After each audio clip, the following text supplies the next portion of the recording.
Thank you, ladies and gentlemen, for coming, and thank you to Penn for honoring me twice, once by giving me the Abraham Lincoln podium, which, if anything, would encourage one to abuse. I can't think of a more solid temptation than that. And the other is to be asked to speak in the name of Arthur Miller, and on the tropes with which those of us in the writing business will always identify him. I don't consider myself supremely qualified to talk, certainly not in his name, but I can say that I knew him a little, that my wife and I were married by the same rabbi, the late Robert Goldberg, who married Arthur Miller to Marilyn Monroe. The same rabbi, in fact, who also was his character witness at the same time at the House Un-American Activities Committee, because it wasn't enough that Arthur was trying to get married to the woman considered the most beautiful in the world. He was at the time having to ask questions about whether or not he counted as an American at all. And I can't not tell you just a couple of things about him and Marilyn. I just can't, so I will. I can't not, so I will. When she was first introduced to the Miller family, Robert Goldberg, by the way, to the end of his life, resisted all efforts to buy from him her conversion certificate to Judaism, a subject to which she was fairly new when she met the Miller family. And Mr. and Mrs. Miller Sr. used to feed her, thinking she needed a bit of fattening up. And it often would begin with matzo ball soup. In fact, it would invariably begin that way, until the evening when she asked if they ever ate any other part of the matzah.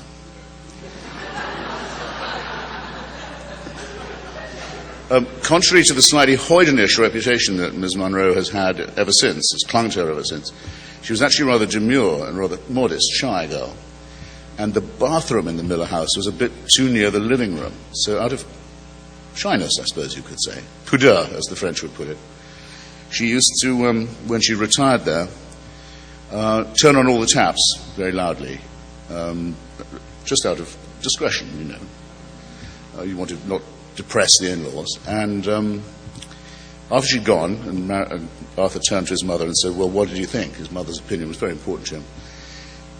Mrs. Miller Sr. said, well, she's a very nice girl, but she sure pisses like a racehorse. Well, okay, I had to do that, but it's not strictly to the purpose.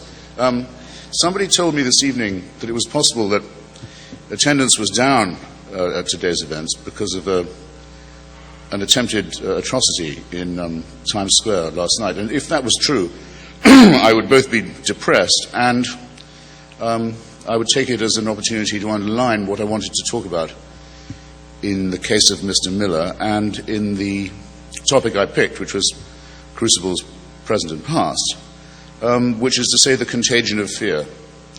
As the United States found out in the 1950s, it's incredibly easy, it's depressingly easy, shall one say, to get people who are the children of a revolution, who are born into a country that is governed by a constitution, with all the rights and privileges of a free society. It's very, very easy to get people to give that up, or to devalue it, or to panic and abandon the values of that constitution, in particular of its amendments, its wonderful amendments that constitute the Bill of Rights. And the reason why Arthur Miller was so important to us, and remains important, I think, to people who don't remember any of it, is that he was one of the very few Americans who would say, no, I'm not going to go along with this, and made out of it a famous play, recalling an earlier time before the founding of the Republic, before the proclamation and promulgation of the Constitution, when there was an era of witch hunting, which is another way of saying clerical or religious panic, persecution,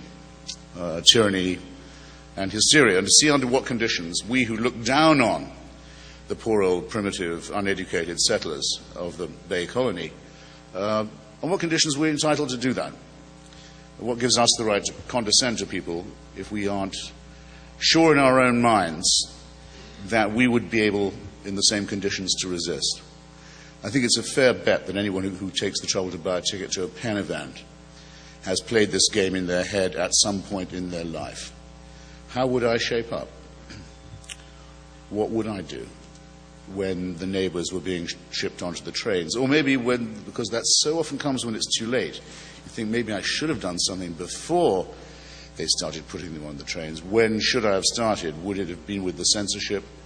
Would it have been with the racism? Would it have been with the off-the-record imprisonments and executions? At what point? I feel sure I would have taken a stand at some point.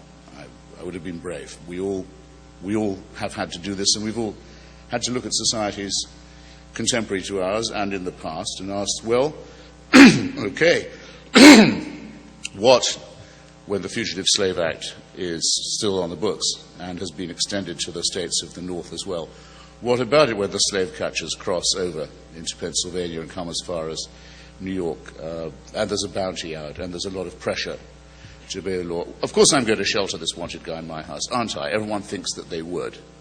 Everyone has it's a pleasurable imagination until you begin to doubt yourself, until you begin to think, I wonder if I would be that good. There's a wonderful poem by Edna St. Vincent Millay. It's called Conscientious Objector. I can't quote it all, but it begins, it's just come back to me, but it begins, I shall die, but that is all that I shall do for death. I owe him nothing. He's mounting up in the yard today. His horse, his hooves are clattering. He has business in Cuba, but I will not give him a leg up. I will not tell him where the black boy lies in the swamp. I shall die, but that is all that I shall do for death. Well, this is a hard test for people to pass. And by the time I'd got to know Arthur Miller, he was, of course, quite old, but he'd continued to witness throughout his life, for many decades.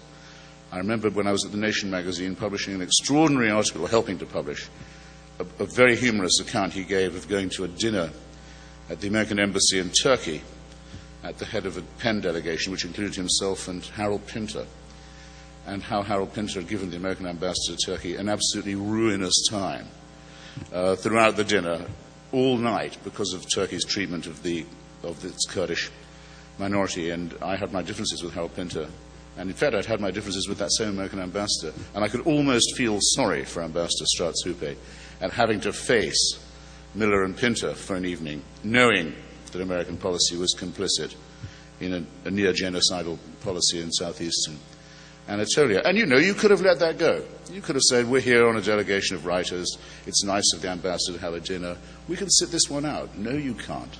No, this is your chance. You'll always be sorry later if you kept quiet. There's never a good occasion for keeping your mouth shut. So far nothing but praise for Arthur from me. But there came a time when a good friend of mine and a great friend of the cause of writing and of free expression and of writers and people who were willing to sacrifice free expression, Salman Rushdie, was hit, as you all remember, by the clerical dictator of the theocratic dictator of a foreign state with a fatwa, that's the way the word entered our language, that condemned him, Salman, to both a life sentence and a death sentence. It condemned him to death, and it enjoined all Muslims in the world to bring it about, which meant that Salman had to alter his social life and other arrangements quite radically for a bit.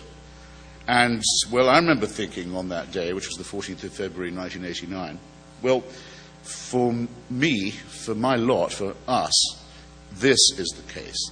This is the test. We often wondered what would it be in our generation.